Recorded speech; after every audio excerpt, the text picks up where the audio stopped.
منها، فالتقليل وعدم الحرمان بنفس الوقت. طب أستاذة أميمة، معنى كده إن فعلا في مخاطر حقيقية من الإكثار من الكحك والبسكوت؟ لأن في ناس بتاخد الأمر يعني بشكل يعني عادي جدا أو مستهينة بيه، وتقول ده أنا من أول النهار، من أول التكبيرات العيد لحد بالليل وأنا ماسكة علبة الكحك والبسكوت ومحدش بيقدر يوقفني، بالشاي بقى مش عارف إيه وسقي والحاجات دي كلها، وتبقى مبسوطة جدا. فهل فعلا في مخاطر حقيقية؟ ومين اللي تقدري تقولي لا ده عنده خطر اكبر بكتير من اي حد وما ينفعش ان هو ياكل كحك وبسكوت بالشكل ده؟ توجيه حلو منك. تمام. هلا الكعك والبسكوت خلينا نفكر بشكل منطقي، هو عبارة عن ايش اللي ندخله احنا لنعمل الكعك والبسكوت؟ الزبدة او السمنة، طبعا هي زبدة امم او سمنة بكميات كبيرة وليست كمية قليلة. السكر كثير بنضاف إلها.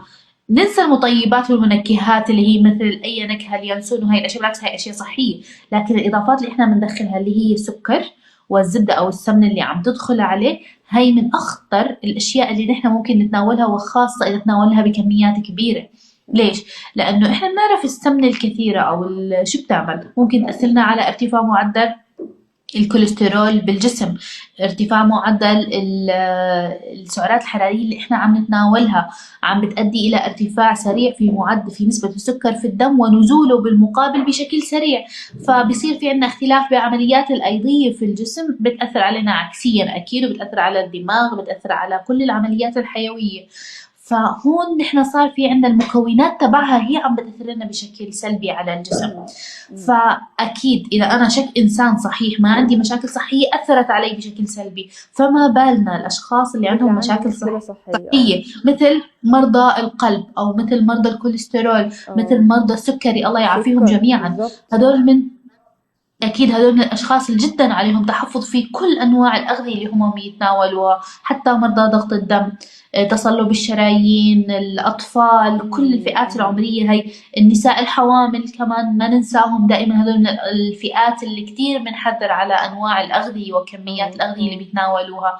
فأكيد في محاذير لفئات معينة، وبرجع بأكد هي ليست لهاي الفئة، المحاذير ليست لهاي الفئة فقط، ولكن حتى للإنسان الطبيعي والسليم والصحيح له محاذير. لأنه الكمية والنوعية اللي احنا عم ناكلها هي كثير بتأثر علينا سلبا.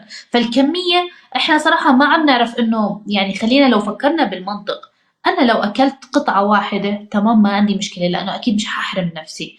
لو اكلت قطعة بين كل 3 ساعات و4 ساعات، قطعة واحدة اخذتها عن نفسي عن شهيتي، انا اخذت الطقوس تبعتي اللي في العيد. ولكن طبعا. مش معناته انا اذا لازم، لا والله لا انا باكل 5 6 7 مرة واحدة. طب أنا شو استفدت؟ اللي أكل واحدة أو 6 هو يعني، ولا هو في إنه أنا سديت شهيتي أو أكلت أنا بالأشياء اللي بنعملها للعيد. ولكن أنا لما أكل كمية كبيرة أثرت على جسمي سلبا. ولو أكلت أنا واحدة ما أثرت التأثير بالمقدار اللي عم بتناول كميات كبيرة.